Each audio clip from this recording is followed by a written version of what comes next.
Epigastric pain. So we discuss eating habits that cause stomach disorders. Chinese medicine culture places much emphasis on the conditions of eating as on the nature of the foods eaten. The stomach is the main yang organ, and all yang organs fill and empty in a rhythmical fashion.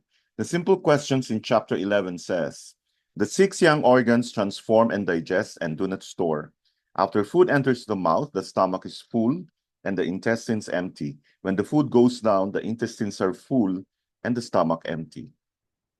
For this reason, Chinese medicine stresses the importance of eating according to a routine, with regular meals taken at the same time every day and similar amounts for corresponding meals each day.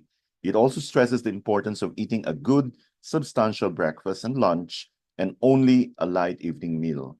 Very many people, either because of habit or pressures of work, eat in very irregular conditions. The importance of having regular meals is very clear to diabetics who know that they must take the utmost care in this respect to keep a balance in their blood sugar. Similarly, normal people should also have regular meals to maintain a good balance of blood sugar throughout the day. The main eating habits that cause stomach disorders are as follows. Eating too fast or on the run. This causes stagnation of qi in the stomach and retention of food. In a person who has eaten in this way for many years, the stomach pulse on the right middle position, just slightly distal to it, or towards the thumb feels quite tight. This indicates stagnation of food in the esophagus due to eating too fast or on the run. Eating on the run means eating a quick sandwich while working, or eating one's lunch in just a few minutes, or eating while driving. Eating late in the evening or night. Evening and night times are times of yin predominance. Eating at these times will therefore use up stomach yin rather than stomach qi. For this reason, it causes stomach yin deficiency. This may manifest on the tongue with a wide midline crack or scattered cracks. After many years of eating late, the tongue may lose its coating completely. On the pulse, stomach yin deficiency may be felt with a floating empty and soft quality on the right middle position. Discussing work while eating. This is a very common habit in modern industrialized societies where a lot of business is conducted during business lunches. This also causes stagnation of qi in the stomach as the stress of business impairs the proper function of the stomach and spleen. Going straight back to work after eating, this causes stomach qi deficiency. Eating when emotionally upset, this causes stagnation of qi in the stomach and liver, and in some cases, also stomach heat. This is sadly an all too frequent occurrence in many families where meal times are an opportunity for family rows or stony silences. In children, this can affect their digestive system for life. Eating irregular amounts from day to day. This happens, for example, when one eats a large and rich business lunch one day and skips lunch the next day. This causes stomach qi deficiency. Not eating breakfast. This is probably the most important meal of the day. Not, the stomach is its peak of activity between 7 a.m. and 9 a.m., and it is therefore natural to have a substantial meal in the morning.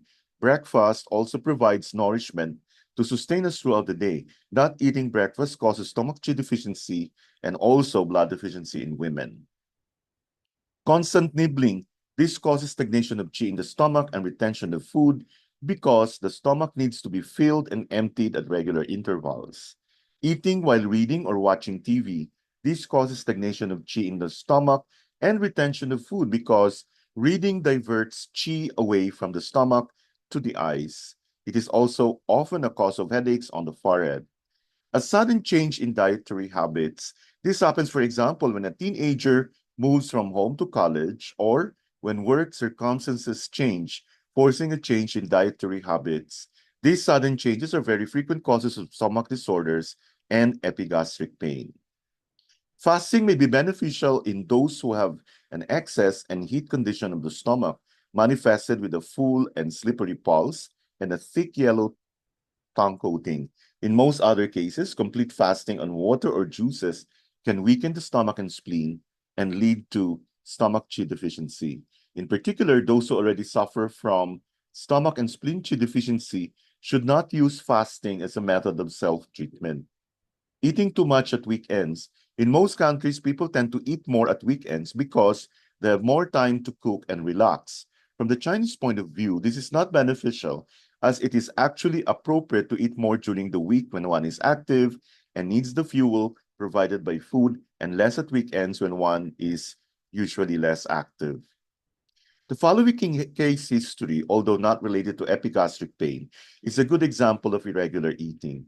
A 42-year-old woman suffered from diabetes. When she came for her consultation, it had just started and she was not on insulin.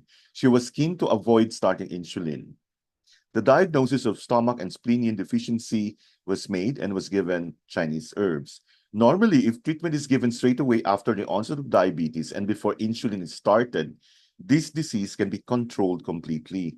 However, in this case, after 6 weeks of treatment, she was no better and had to resort to insulin. The diagnosis was rechecked, the principle of treatment and decoction used, and could not understand why it had not worked at all. The diet was discussed with her and told her what to eat. However, asking her was overlooked about her eating habits. This turned out to be the worst possible. She was a sales representative, and her job involved during the whole day to visit various clients. She had no breakfast in the morning and left home in a rush.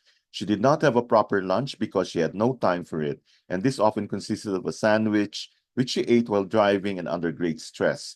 She returned home at about 9 in the evening and was far too exhausted to cook, so that her evening meal consisted of a frozen TV dinner cooked in the microwave and eaten while watching television. It should also be added that to combat tiredness, she drank vast amounts of coffee every day. Her diet and eating habits provided the answer as to why the treatment had not worked. On reflection, it had been a mistake not to ask her about her eating habits before in order to advise her. This is very important to do, especially in cases of stomach and spleen deficiency. Thank you for your attention.